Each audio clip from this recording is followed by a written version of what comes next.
Bismillahirrahmanirrahim. Alhamdulillahirabbil alamin. Allahumma shalli wa sallim ala sayidina Muhammadin miftahi babi rahmatillah adada ma fi ilmillah salatan wa salaman daimaini bidawami mulkillah wa ala alihi wa sahbihi. Assalamualaikum warahmatullahi wabarakatuh. Waalaikumsalam warahmatullahi wabarakatuh. Pemirsa dimanapun Anda berada, alhamdulillah bersama saya telah hadir Habib Muhammad bin Husain Al-Habsyi yang tidak asing lagi untuk kita semua. Ahlan wa sahlan Habib. Ahlan bikum ya Habib, sehat alhamdulillah. Setelah yang waktu itu Habib, banyak yang minta untuk dilanjut. Oh. Ya, ngobrol-ngobrol bareng Habib Muhammad nih minta dilanjut. Mudah-mudahan jadi sarana yang mencerahkan banyak orang insyaallah. Insyaallah. Memberikan manfaat. Amin amin. Amin. Pemirsa kawan-kawan, insyaallah kita akan berbicara tentang hubungan orang tua dengan anak. Karena banyak pertanyaan yang masuk tentang bagaimana nih cara menghadapi anak di zaman sekarang ini dan cara menyikapi orang tua di zaman now ini ya. Zaman yang serba digital dengan kehidupan yang serba modern. Zaman milenial. Zaman milenial. Banyak yang susah untuk berkomunikasi dengan orang tuanya ataupun dengan anaknya. Nah, insya Allah kita akan bahas bersama Habib Muhammad bin Husain Al-Habsyi. Banyak yang nanya gini, Bib, ini sebetulnya hostnya siapa gitu ya?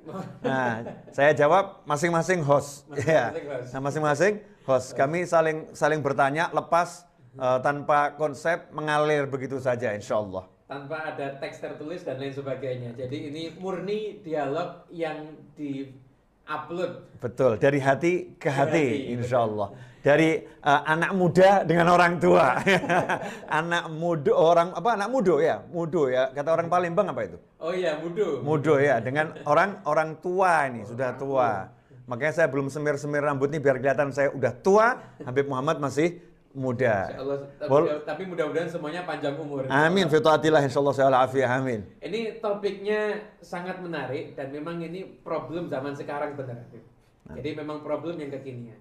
Jadi kita lihat di generasi milenial, pemuda zaman sekarang, itu ada kecenderungan menganggap orang tuanya itu orang kuno. Jadi kalau mendengarkan nasihat dari orang tua, mereka nganggap udah nggak relevan dengan zaman sekarang. Ini kuno dan lain sebagainya. Nah, menurut Habib Novel sendiri tanggapannya bagaimana? Fenomena seperti ini. Memang terjadi fenomena semacam itu Habib. Ya pemirsa, banyak anak-anak yang menganggap orang tuanya ketinggalan zaman. Ya orang tuanya ketinggalan zaman dan lain sebagainya. Gak kekinian lah dan lain sebagainya. Betul. Akhirnya dia menjadi pembenaran untuk menentang orang tua. Ya, untuk menyalahi aturan orang tua, menyalahi ajaran orang tua yang baik ya. Karena alasannya udah kuno, ketinggalan zaman dan lain sebagainya. Nah, perlu kita luruskan Habib. Dalam konsep kehidupan beragama dan kehidupan bernegara, maka ada yang namanya ajaran agama, ada yang namanya etika, adab sopan santun. Dan semua sepakat bahwasannya orang tua, modelnya seperti apapun, ya orang tua harus dihormati, harus dimuliakan, harus ada pengagungan di dalam hati. Ini orang tua loh, orang tua biasa, ya bukan orang tua kandung, bukan ayah, bukan ibu, yang kita ketemu di jalan, ada orang tua, itu Islam mengajarkan kita harus menghormati orang tua tersebut. Ya, bentuknya seperti apapun, apalagi orang tuanya sendiri. Jadi akar masalahnya menganggap bahwasannya ini orang tua saya ketinggalan zaman. Nauzubillah min dzalik. Itu nomor satu adalah karena tidak punya kesadaran ini orang tua saya. Ya, tidak tahu makna orang tua itu apa ya. Siapa orang tua? Nggak paham. Maka dikatakan orang tua ketinggalan zaman, kemudian orang tuanya ditinggalkan. Nauzubillah min dzalik. Jadi kalau saya menanggapi komentar anak-anak muda yang semacam itu ya karena anak muda itu sendiri belum tahu ya sebetulnya orang tua ini kedudukannya buat dirinya seperti apa. Kalau tahu, kalau paham, nggak akan ngomong seperti itu. Kemudian kalau seandainya memang ada satu permasalahan yang ketika anak itu bertentangan dengan orang tua dan anak itu merasa pilihannya itu benar. Dan orang tua punya pilihan yang berbeda. Yang harus dilakukan yang bagaimana? Ini pertanyaan Habib Muhammad tajam-tajam nih, Masya Allah. Ya, tajam-tajam ya. Insya Allah. Hasil kumpul ini dengan pemuda milenial. Seharusnya, ya ini terbukti kalau antum yang masih muda, saya udah orang tua Habib. Masya Allah. Ya, pemirsa, dimanapun Anda berada. Ini pertanyaan beliau ini, Masya Allah ini ya. Kalau ternyata ada perbedaan pendapat antara orang tua dan anak, yang muda menganggap benar, yang tua juga menganggap benar. Sehingga susah ketemu. Nah, ini yang ditanyakan sikapnya siapa, Habib? Ya, tentunya sikap sebagai anak, apa yang harus dia lakukan? Apakah dia merelakan kebenaran menurut dirinya demi mengambil kebenaran menurut orang tuanya, atau dia tetap mempertahankan pendapatnya tapi tetap juga harus memenangkan hati orang tuanya? Luar biasa. Itu sudah jawaban sebetulnya. Insya Allah. Oke, pemirsa, kita ambil contoh aja dalam kasus yang ada dalam Al-Quran. Ya, kasus yang ada dalam Al-Quran, ketika seorang ayah mendapatkan perintah untuk menyembelih anaknya. Seorang ayah mendapat perintah untuk menyembelih anaknya. Dan ini perintah langsung dari Allah Subhanahu wa Ta'ala kepada Nabi Ibrahim alaihissalam. Yang jelas itu pasti benar. Jadi sikap ayah ini pasti benar karena perintah dari Allah Subhanahu wa Ta'ala. Tapi coba lihat apa yang dilakukan Nabi Ibrahim alaihissalam. Apakah beliau langsung mendatangi anaknya, kemudian menangkapnya, kemudian mengikatnya, kemudian menyembelihnya? Enggak. Hasya wa kalla. Ya, enggak mungkin beliau seperti itu. Yang terjadi adalah berkomunikasi. Dengan cara yang baik, dengan bahasa yang baik, berusaha untuk memahamkan anaknya. Ya, memahamkan anaknya, ini ada perintah dari Allah Subhanahu wa Ta'ala yang harus aku lakukan. Ini perintah Allah Subhanahu wa Ta'ala. Karena itu Nabi Ibrahim berkata dengan santun, "Ya bunayya, inni ara fil manami anni azbahuka fanzur madza tara." Ya bunayya, duhai anakku tercinta. Bukan ya waladi, bukan, tapi ya bunayya. Panggilan yang sangat lembut, yang sangat halus ya, dari seorang ayah kepada anak. Ya bunayya. Menunjukkan kasih sayang. Nunjukkan kasih sayang. Jadi nomor satu, disentuh dulu hati anaknya. Komunikasinya harus benar dulu nih antara orang tua dan ayah. Sehingga kalau terjadi perbedaan karena komunikasi udah benar, nggak ada bersentigangan, nggak ada. Nggak ada kemudian seperti permusuhan, nggak ada. Ini berarti pola kesalahan yang ada saat ini adalah kurangnya komunikasi yang benar antara Betul. orang tua dan Komunikasinya kurang benar dan kurang baik.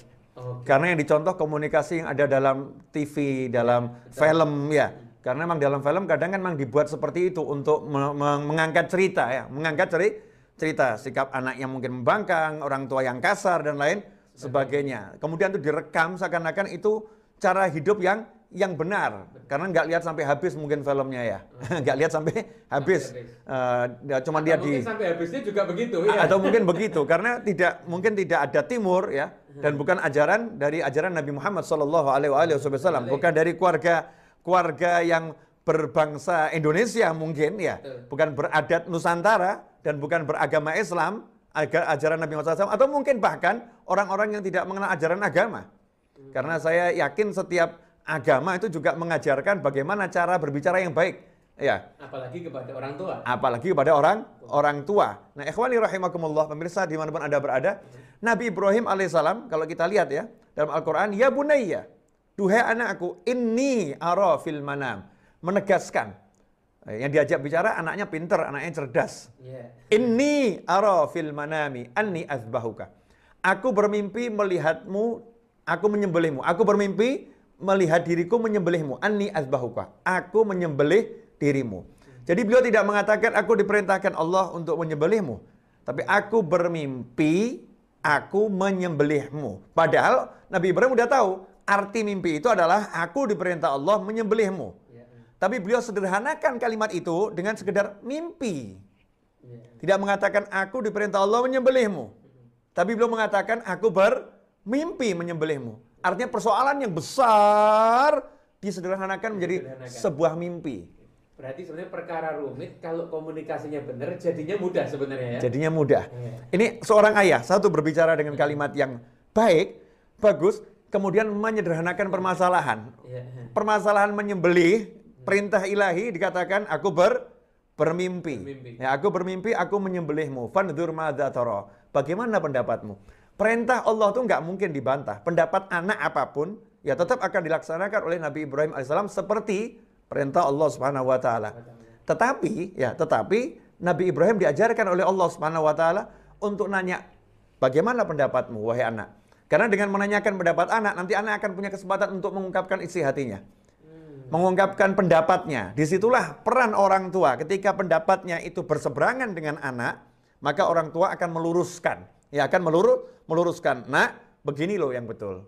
Kalau begitu kurang betul. Ya, begitu kurang pas. Begitu kurang baik. Tetapi ketika anak udah dikasih kesempatan berbicara dengan leluasa, mengeluarkan isi hatinya, kalau komunikasi sejak awal terbangun, dari awal mulai anak-anak, umur 10 tahun, 11 tahun, 12 tahun Nabi Ismail alaihissalam saat itu. Dari kecil udah dibiasakan dimintai pendapat. Bagaimana pendapatmu wahai anak? Maka kalau udah terbiasa seperti itu, ya jadinya komunikasinya bagus. Nah kalau sekarang kan enggak. Orang tua kadang maunya, saya mau begini. Ya, itu yang akhirnya anak kemudian nafsunya langsung muncul, itu. egonya muncul. Tidak diperlakukan sebagai anak, tapi seperti bos pada bawahannya, seperti tuan kepada budaknya, ya, bukan seperti ayah kepada anaknya, atau ibu kepada anak kesayangannya. Itu tidak terjadi. Sementara Al-Quran menjelaskan dengan sangat indah. Apa yang terjadi saat itu? Nabi Ismail alaihissalam umur sekitar 10-12 tahun, khilaf pendapat para ulama, maka memberikan jawaban yang mencengangkan. Karena anak sekecil itu udah paham kalau ini ayahku bukan mimpi ini. Karena ayahku nabi, ya bukan mimpi, tapi ayahku nggak mau ngomong ini aku disuruh nyembelih. Ini ayahku baik banget ini. Ayahku luar biasa. Anak mengerti ini cinta orang tua ini luar biasa ini. Ayahku masya Allah ini. Maka langsung mengatakan ya abati fa'al. Ya bunayya dijawab ya abati. Duhai ayahku tercinta. Bukan langsung dipanggil John. Nggak gitu John. Zaman sekarang bapaknya dipanggil namanya langsung gitu ya. Jangkar kalau kata orang Jawa ya. Betul. Jangkar tuh. Itu bisa jadi hukumnya haram itu ya Beb ya? Haram. Karena tidak menghormati orang tua, nggak mengagungkan orang tua. Meskipun di budaya lain silahkan. Tapi kalau di Islam nggak boleh manggil orang tua langsung kepada namanya. Ya panggil dengan kalimat ayahku, ayah, papa silahkan ya. Bapak boleh, ibu, ya, mama, atau mam, terserah. Yang penting ada panggilan kehormatan. Panggilan kehormatan. Ya abati fa'al, wahai ayahku, laksanakan. Dengan kalimat yang menunjukkan kesungguhan, if'al ya. Ya abati fa'al ma tu'mar, yang diperintahkan kepadamu. Kapan Nabi Ibrahim cerita ada perintah dari Allah Subhanahu wa taala? Belum padahal. Nabi Ibrahim nggak cerita. Nabi Ismail juga nggak ngomong Allah perintah. Karena santunnya pada Allah Subhanahu wa taala. Beliau mengatakan, ayah laksanakan yang diperintahkan kepadamu. Satajiduni, engkau insya Allah akan mendapatkan satajiduni insya Allah minas sabirin. Insya Allah engkau akan dapati aku termasuk dalam kelompok orang-orang yang sabar. Ayah jangan khawatir, no problem, aku nggak jadi masalah. Ayah tenang saja ayah, laksanakan ayah. Masya Allah, anak ini justru mendukung ayahnya untuk melaksanakan perintah Allah yang luar biasa besar. Sama, si anak menyederhanakan masalah yang gede itu menjadi kecil sekali. Laksanakan ayah perintah itu. Insya Allah aku orang sabar kok. Laksanakan perintah, saya sabar. Ya. Saya sabar insya Allah. Artinya dibuat ayahnya menyederhanakan, anaknya menyederhanakan. Sehingga semuanya jadi mudah. Tapi zaman sekarang enggak. Orang tuanya buat masalah gede, anaknya memperbesar. Anaknya memperbesar. Contoh Bib, ini contoh. Ya, kita ambil contoh kasus. Bapak nawarin calon buat anak. Nak, bapak ada calon suami buat kamu. Jawaban anaknya, bapak aja yang nikah sama dia. Atau mama yang nikah sama dia. Saya udah besar.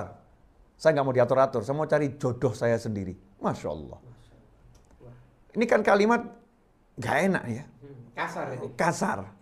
Ini komunikasinya kan nggak bagus. Ya nggak bagus. Tapi coba kalau dirubah kalimatnya.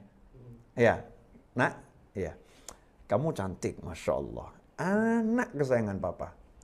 Nggak boleh sembarangan orang ambil kamu. Ya, papa akan carikan yang paling the best for you. Nah, terbaik. Nah, papa punya 10 calon nih. Kamu pilih yang mana? Jadi bapak jangan cuma ngasih cuma satu. Kasih ini ada 10 calon. Ya. Biarkan anak memilih sendiri. Biar anaknya memilih. Dalam koridor yang diinginkan sama orang tuanya. Ya, sama orang tuanya. Kan pria banyak. Jumlah pria lebih banyak daripada jumlah kaum wanita lebih banyak daripada kaum pria. Tapi pria itu banyak. Pria nggak sedikit. Jangan persempit anak kita hanya untuk satu orang. Ini ada 10 silakan pilih. Padahal yang kita pilih mungkin cuma paling cocok 1 atau 2 dari sekian banyak pilihan ini ya. Tapi anak udah paham, nggak mungkin yang itu dipilih, nggak mungkin yang itu dipilih ya. Anak juga pinter toh, masa milih yang nggak bagus. Nah, sebagai anak mesti akan jawab, ayah, terima kasih, ayo udah pilihkan. Coba nanti anak pelajari dulu. Ya, anak pelajari dulu. Nih contoh-contohnya bagaimana. Kalau anaknya punya calon, Sekalian ngomong tuh, ayah kenapa nggak dijadikan 11? Iya, sama yang satu ini. Sama yang satu ini.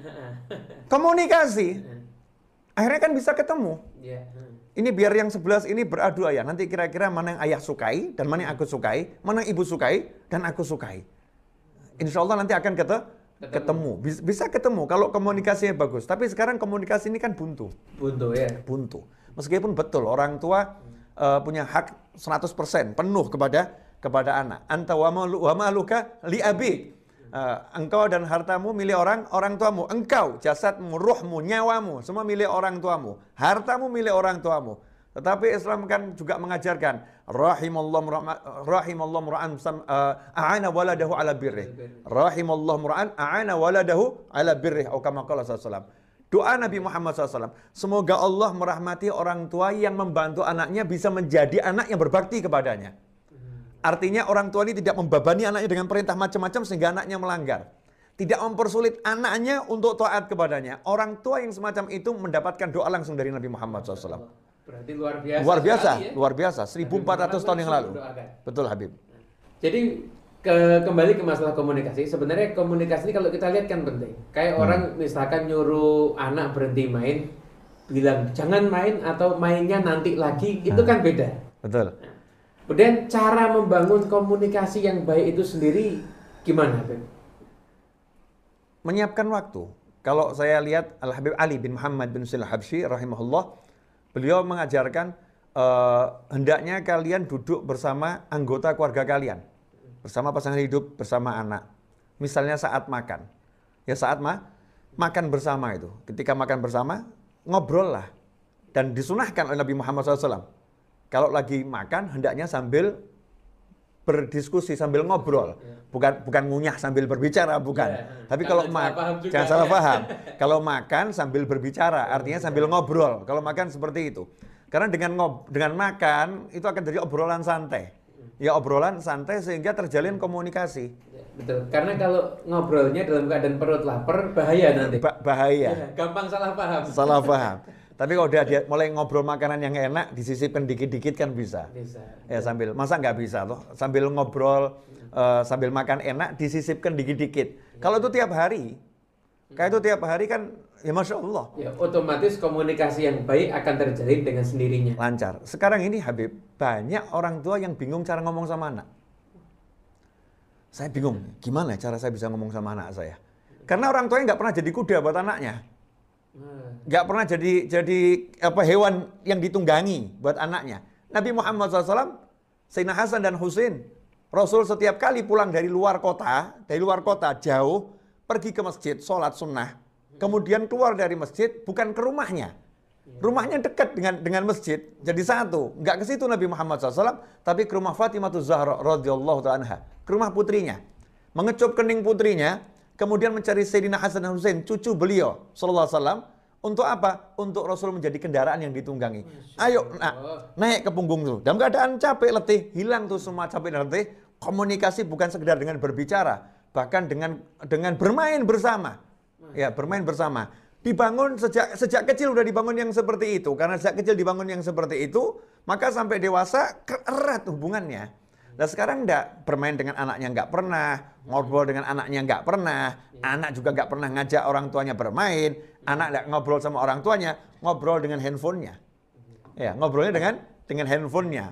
Orang tua ngobrol dengan handphonenya, anak ngobrol dengan handphonenya, sehingga hilang nih komunikasi.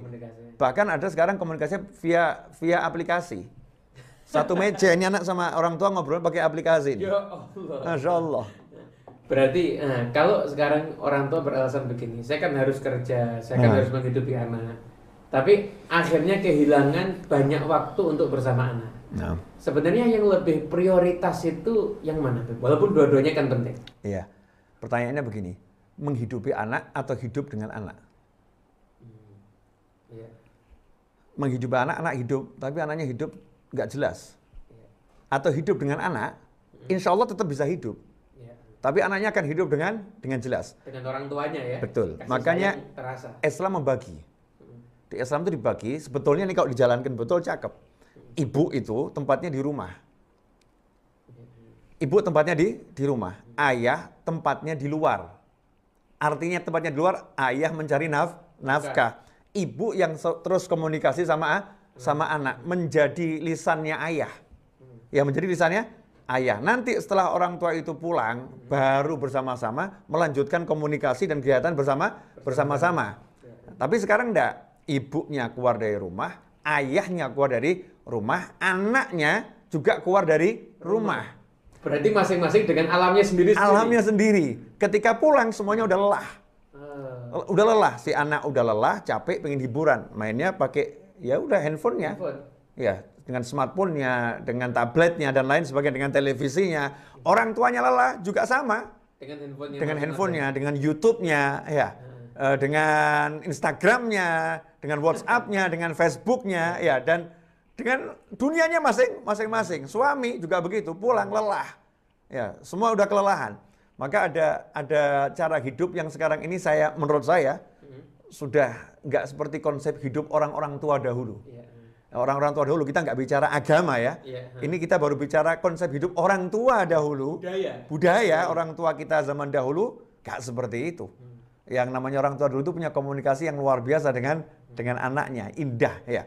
Makanya anak banyak bermain dengan orang tua, main dakon tuh dulu. Iya, macam-macam permainannya. Salah satu contohnya dakon. Mungkin anak zaman sekarang kasih tahu mau main dakon enggak bingung. Apa itu dakon? Enggak tahu ya. Enggak tahu dakon. Jadi menjadi wanita karir memang enggak salah, namun karir terbaik bagi seorang wanita adalah menjadi istri yang solihah dan ibu rumah tangga yang baik. Betul, skala prioritas. Jadi orang nggak bisa milih semuanya. Harus ada skala prioritas. Bukan berarti wanita dipersempit geraknya ya. Kadang ada salah persepsi. Enggak seperti itu. Tapi kalau saya suruh milih membangun istana 10 istana, saya membangun manusia satu yang bisa membangun 200 istana. Ya, lebih baik saya kan membangun satu manusia yang bisa membangun 200 istana daripada saya sibuk membangun 10 istana. Kalau saya pola pikirnya seperti itu. Maka ketika orang tua ini fokus kepada anaknya, baik ayah maupun ibu fokus pada anaknya, itu lebih utama daripada punya rumah yang mewah. Lebih utama daripada punya mobil yang mewah. Karena kalau anak yang satu ini dibangun karakternya menjadi manusia yang soleh, ya manusia berguna bagi nusa, bangsa, dan agama, maka dia bisa membangun banyak rumah mewah nanti. Dia bisa membangun banyak kehidupan nantinya. Cuman sekarang kan, ya ini salah kaprah, Habib. Jadi sudah kondisi zaman yang menjadikan akhirnya orang-orang kehilangan arah di dalam pendidikan anak itu sendiri ya. Betul, karena orang tuanya tidak mengkonsep anak sesuai konsep agama. Nggak mengkonsep anak sesuai ajaran Nabi Muhammad SAW. Nggak mengkonsep anak sesuai dengan ajarannya Allah Subhanahu wa Ta'ala, sesuai dengan kepalanya masing-masing. Ya, nggak punya panduan. Ya, memang nggak salah juga, karena nggak tahu sebetulnya. Nggak tahu. Ya, ini kesalahan kita. Yang tahu-tahu kurang memberitahu. Kurang memberitahu. Yang paham kurang memahamkan. Karena kadang nggak dibahas konsep mendidik anak secara Islam itu seperti apa gitu. Secara Islami yang betul bagaimana cara mendidik anak. Sehingga kadang ibu mengambil konsep dari caranya orang-orang di luar Islam. Terlepas benar atau salah. Ya, terlepas benar atau salah. Setiap orang itu punya cara sendiri. Setiap orang punya cara sendiri. Kita nggak menyalahkan yang lain. Yang lain silakan. Mau punya cara A sampai Z, monggo kerso gitu ya, silakan. Tapi Islam punya cara sendiri. Punya cara sendiri, konsep sendiri. Ini konsep yang udah pasti benar, konsep langit. Mestinya ini yang kita pakai. Tapi terkadang enggak.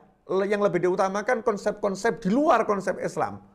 Sehingga hidayah itu nggak turun. Pokoknya asal lihat viral, diikuti. Padahal belum teruji kebenarannya dan kemanfaatannya. Betul. Ya? Bisa jadi benar, tapi belum tentu itu yang terbaik. Belum tentu yang terbaik. Bisa jadi benar, belum tentu ada hidayah di situ. Bisa jadi benar, nggak salah, tapi belum tentu ada nur Allah di situ. Tapi kalau ngikuti ajaran Nabi Muhammad SAW, benar, hidayah, nur Allah ada di situ. Sehingga ya jadi bagus rumahnya, Habib.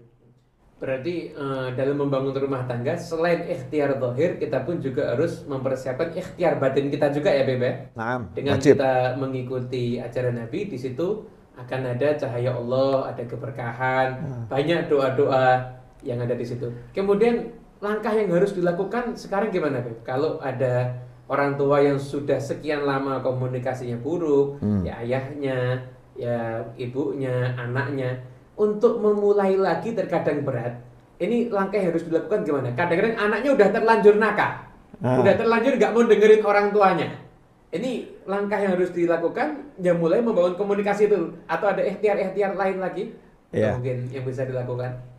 Permasalahannya sederhana, jawabannya yang panjang, Habib. Jawabannya panjang, pemirsa ya. Kenapa? Karena masalahnya komunikasi udah terlanjur hancur nih.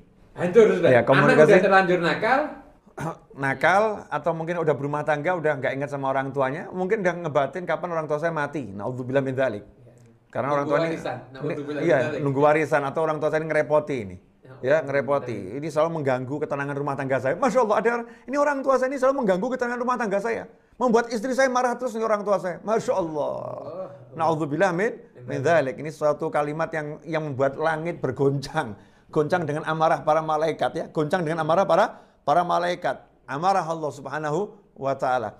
Kalau sudah terlanjur hancur nih komunikasi, caranya membangun bagaimana? Harus ada keinginan dulu, Beb. Dari salah satu di antara pihak ini. Kalau anaknya nggak punya keinginan, minimal orang tuanya punya keinginan. Kalau orang tuanya nggak punya keinginan, anaknya punya keinginan. Saya punya satu contoh kasus, Habib. Ini nyata ya. Salah satu WhatsApp yang masuk ke saya adalah seorang anak yang sudah tidak komunikasi dengan orang tuanya kurang lebih 2 tahun. Ya Allah. 2 tahun nggak komunikasi sama orang tuanya. Karena orang tuanya, mohon maaf, menikah lagi. Ya, setelah berpisah dengan ibunya, orang tuanya nikah lagi. Harusnya nggak salah itu kan? Nggak salah kan ya? Nggak salah, nikah lagi. Sehingga anak ini merasa benci kepada orang tuanya. Kemudian orang tuanya juga merasa tersinggung. Haknya, kenapa dikritisi, dipermasalahkan ya. Karena seorang ayah punya kebutuhan tersendiri. Ya, ini rumah tangganya hancur, kemudian ayah itu bangun rumah tangga baru. Anaknya marah gitu. Anaknya tidak mau komunikasi sama orang tuanya. Kemudian orang tuanya juga membalas. Ketika anak itu menikah, orang tua juga tidak mau terima. Ya Allah. Ya, tidak mau terima calon suaminya. Suami dari anak itu. Dari anak tersebut. Sehingga menjadi hilang tuh hubungan. Maka si anak ini nanya sama saya, gimana caranya biar hidup saya ini beres, biar hidup saya baik. Saya tahu ceritanya kan setelah saya ngasih saran. Ya, saya kasih saran. Ini anak nggak ada will awalnya ya. Orang tua nggak ada will, nggak ada keinginan ya. Orang tua nggak ada keinginan, anak nggak ada keinginan, orang tua nggak ada keinginan, komunikasi hancur, hilang. Kalau ketemu nggak bisa nyambung. Nggak bisa nyambung. Nah, kemudian saya ngomong, minta doa dari orang tuamu. Yang masih ada siapa? Ayah. Ya udah, minta doa dari ayah. Jawabannya udah kurang lebih 2 tahun nggak komunikasi sama ayah. Nah, terus tahu nggak di mana ayahmu tinggal? Nggak tahu. Tidak tahu ayahnya tinggal. Iya. Ayahmu tinggal nggak tahu. Nomor HP-nya? Nomor HP-nya nggak tahu. Ya Allah. Jadi benar-benar putus komunikasi. Akhirnya saya bilang, kalau mau hidupmu berkah, ya mau hidupmu semua membaik, mulai dari yang paling dasar ini, perbaiki hubungan dengan orang tua. Cari sampai ketemu alamatnya, nomor teleponnya, ya hubungi. Ya nanti kalau saya telepon nggak mau angkat, nggak mau terima, nggak mau ini, nggak usah mikir gitu. Minta sama Allah Ta'ala. Minta sama Allah Ta'ala, tunjukkan kesungguhanmu pengen memperbaiki hubungan dengan orang tua. Dengan awali minta maaf. Ya, minta maaf. Apapun, ya paling penting, apapun wujudnya itu ayahmu gitu. Itu ayahmu, tanpa ayahmu kamu nggak ada. Nggak ada, ini mau bayar apa nih? Kita jadi ada karena orang tua ini mau bayarnya pakai apa ini? Nggak bisa dibayar dengan apapun. Ini ayahmu, minta maaf dulu. Akhirnya berapa hari kemudian, WA lagi. Alhamdulillah Habib, nomor orang tua saya udah ketemu dan sudah saya telepon dan saya udah minta maaf dan ayah saya udah memaafkan. Alhamdulillah. Nanti saya akan cari rumah ayah saya ketika saya udah bisa kembali ke Indonesia karena ini juga bekerja di luar negeri. Saya akan cari rumah orang tua saya akan silaturahim dengan orang tua saya. Saya bilang itu awal yang sangat baik. Ini ada will, anaknya ada keinginan. Ketika anak ada keinginan, ingat wahyunya Allah Ta'ala. Walladzina jahadu fina lanahdiyannahum subulana wa innallaha lama'al muhsinin. Gak ada kata yang mustahil. Ketika seorang sungguh-sungguh berjuang di jalan kami, berjuang untuk taat, berjuang untuk tobat, kata Allah Subhanahu wa taala, lanahdiyannahum subulana. Pasti kami sungguh akan tunjukkan jalan-jalan kami yang banyak. Wa innallaha lama'al muhsinin. Dan sungguh Allah pasti bersama orang-orang yang berbuat baik. Dalam tafsir yang lain, dan sungguh Allah akan menjadikan orang-orang yang berbuat baik itu bercahaya. Ya, menjadi bersinar terang benderang. Kalau ada keinginan dari salah satu, maka akan mudah. Akan mudah, ada keinginan ya, ada keinginan. Nomor satu ada keinginan. Yang kedua cara. Ketika keinginannya ada, masalah cara ya. Caranya harus benar. Ya, caranya dengan awal, merendahkan diri. Hilangkan perbedaan, cari kesamaan dulu. Misalnya bapaknya suka makan nasi goreng, ibunya suka makan pecel. Kita sebagai anak datang bawakan pecel sama nasi goreng. Ayah, ibu, nih pecel nasi goreng. Silakan makan. Yang membuat orang tua marah, murka, benci, udah jangan disebut dulu. Tinggalkan semua itu dulu. Biar hubungannya baik dulu. Nanti perlahan-lahan, insya Allah akan jadi semakin baik. Nah sekarang enggak. Pokoknya kalau bapak, ibu belum bisa menerima keputusan saya tidak akan melangkahkan kaki ke rumah orang tua. Masya Allah. Bahaya itu. Masya Allah. Hanya cuman karena satu perkara. Orang tuanya dibuang. Dibuang. Padahal orang tua sudah sekian tahun berjasa untuk anak tersebut. Orang tuanya juga sama. Kalau selama kamu belum meninggalkan yang satu itu, padahal bukan urusan yang apa namanya? Yang urgent. Urgent ya. Bukan urusan yang kira-kira memang oleh agama sangat dibenci, enggak. Tapi mungkin beda pilihan, beda persepsi. Ya. Orang tua mengatakan selama kamu masih seperti itu, maka ayah ibu tidak akan mau terima kamu. Ya. Tapi bukan niatnya menghukum, bukan niatnya untuk membuat jerah, bukan. Niatnya memang benci, marah, ya, nggak mau punya anak seperti itu lagi.